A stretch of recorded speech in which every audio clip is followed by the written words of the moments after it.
how exactly would they use packages within Deno? Because there is no sense of like a package manager. The thing I like to say is Deno is a browser for running code, right? So the biggest thing I think people have to do is change the mental model, right?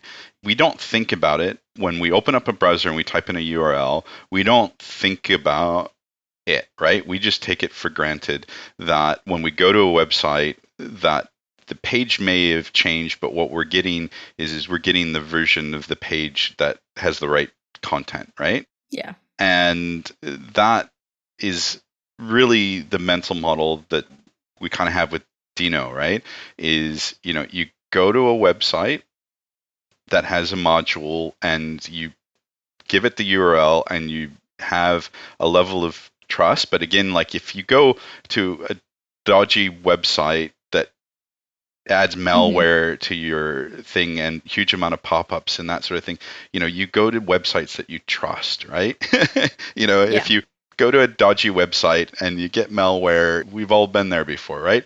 But you go to the websites you trust.